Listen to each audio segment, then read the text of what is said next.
अस्सलाम वालेकुम students. Today हम chapter number 15 second year physics का टॉपिक शुरू करेंगे, मोशनल ईएमएफ वाला।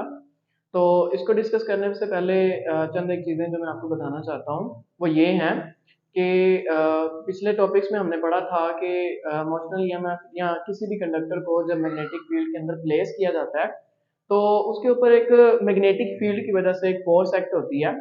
उस फोर्स की वजह से उसके अंदर जो है हम करंट की डायरेक्शन को फाइंड कर पाते हैं। तो आज हम इन्हीं चीज़ों को डिस्कस करेंगे। तो मैंने यहाँ पे टॉपिक लिखा है जी मोशनल ईएमएफ वाला। मोशनल ईएमएफ की सबसे पहले हम डेफिनेशन को लेके चलते हैं। इस डेफिनेशन को मैं पढ़ रहा हूँ, जरा गौर से सुनिएगा। The EMF induced due to the motion of a conductor in a magnetic field, कि जब भी किसी कंडक्टर को मैग्नेटिक फील्ड के अंदर प्लेस किया जाता है ना, तो उसके ऊपर एक फोर्स लगती है। उस फोर्स की वजह से एक इलेक्ट्रिक फोर्स क्रिएट होती है। उस इलेक्ट्रिक फोर्स की वजह से हम जो है वो डिटेक्शन ऑफ करंट कर सकते हैं उसके अंदर, कि करंट की डिटेक्शन कैसे हो सकती है।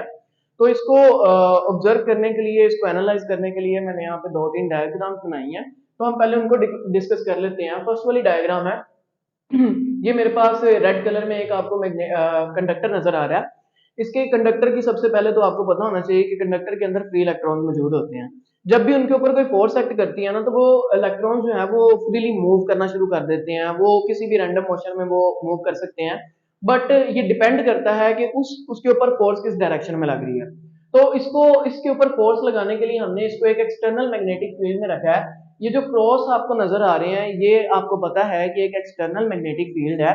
और क्रॉस और डॉट में फर्क ये होता है कि क्रॉस जो होता है ना, उसकी मैग्नेटिक फील्ड जो है ना वो इनवर्ड दी पेज होती है, और जो क्रॉस होता है, जो डॉट होता है सॉरी, उसकी जो मैग्नेटिक फील्ड है वो आउटवर्ड दी पेज होती है। तो इसका मतलब है कि ये जो मैंने क्रॉस प्लेस किए हैं, उनकी जो डायरेक्शन है मैग्नेटिक फील्ड की वो इनवर्ड दी पेज है। इट मींस दैट कि अगर हम कोई भी कॉपी का पेज लेते हैं और आप मैग्नेटिक फील्ड को इनवर्ड दी पेज जो है वो मूव करवा रहे हैं, और आपने बाद में उसके ऊपर एक कंडक्टर प्लेस किया, तो उसकी जो डायरेक्शन है वो इजीली फाइंड आउट की जा सकती है। वो कैसे? ये मैंने रेड कलर का कंडक्टर प्लेस किया। हम क्या करते हैं जी, कंडक्टर को मैग्नेटिक फील्ड के अंदर जो है पकड़ के आगे और पीछे मूव करवाते हैं। जब ये आगे और पीछे मूव करता है ना, तो इसके अंदर मौजूद जो इलेक्ट्रॉन्स हैं वो फ्रीली अपवर्ड और डाउनवर्ड डायरेक्शन में मूव करना शुरू कर देते हैं। जैसे बिलफर्जी मैं फर्ज करता हूँ कि ये मेरे पास एक कंडक्टर है। जब इसके ऊपर मैग्नेटिक फील्ड लगी ना, तो ये जो इलेक्ट्रॉन्स थे वो पॉजिट्रॉन्स भी हो सकते हैं, नेगेटिव इलेक्ट्रॉन्स भी हो सकते हैं, वो फ्रीली जो है वो अपवर्ड और डाउनवर्ड मूव कर सकते हैं। तो होता यूं है कि सबसे पहले हम ये जो इलेक्ट्रॉन्स हैं इनके मोशन के लिए हम इनकी डायरेक्शन को डिटेक्ट करते हैं, कैसे डायरेक्शन होती है। तो उसके लिए हम फ्लेमिंग्स का लेफ्ट हैंड रूल यूज करेंगे। फ्लेमिंग्स लेफ्ट हैंड रूल में देखिए, हमारे पास ये जो हमारी कर्लिंग फिंगर होती है ना, ये मैग्नेटिक फील्ड की डायरेक्शन को जाहिर करती है, ठीक है। और ये जो है, ये जो हमारी मिडल फर्स्ट फिंगर है, ये कंडक्टर की डायरेक्शन को जाहिर करती है कि कंडक्टर किस डायरेक्शन में मूव कर रहा है। देन हमारा थंब जो है वो फोर्स की डायरेक्शन में होता है कि फोर्स किस डायरेक्शन में एक्ट करेगी।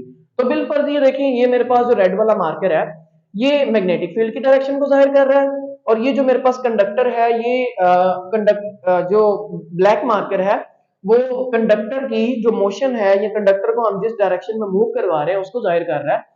तो ये जो मेरा थंब होगा, ये किसको इंडिकेट करेगा? डायरेक्शन, उस फोर्स की डायरेक्शन को जिसके ऊपर क्या कर रही है, एक्ट कर रही है।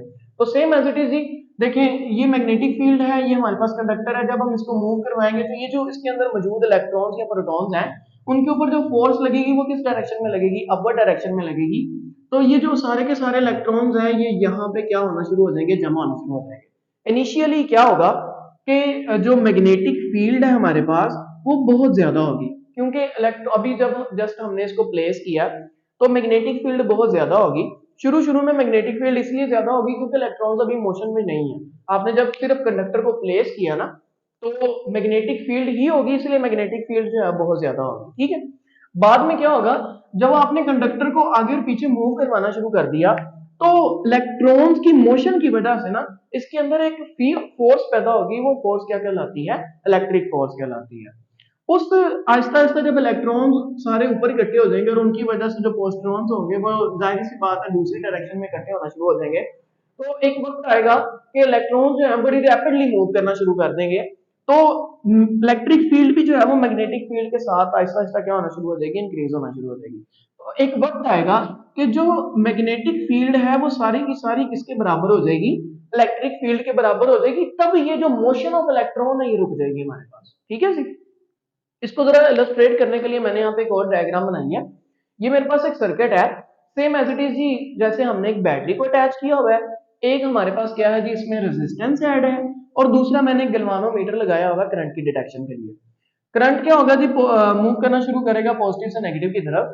तो जब ये पॉजिटिव से नेगेटिव की तरफ मूव करेगा ना, तो ये जो गैल्वानोमीटर है ये हमें बताएगा कि करंट की डिटेक्शन होती है या नहीं होती। तो सेम एज इट इज है जी, देखिए जब इलेक्ट्रॉन मूव करना शुरू करेंगे ना, तो उनके अंदर एक इलेक्ट्रिक फोर्स पैदा होगी। इनिशियली सिर्फ मैग्नेटिक फोर्स थी, बाद में क्या हो जाएगा, उसमें इलेक्ट्रिक फोर्स भी पैदा होगी। तो एक वक्त आएगा कि मैग्नेटिक फोर्स जो है वो सारी की सारी किसके बराबर हो जाएगी, इलेक्ट्रिक फोर्स के बराबर हो जाएगी, तब ये मोशन ऑफ इलेक्ट्रॉन क्या हो जाएंगे, रुक जाएंगे। इसको और ज्यादा मजीद इलस्ट्रेट करने के लिए एक और एग्जांपल यहाँ पे डायग्राम की सूरत में दी गई है। अब हम क्या करते हैं कि मेरे पास दो रेल्स है, मेटल की रेल्स है।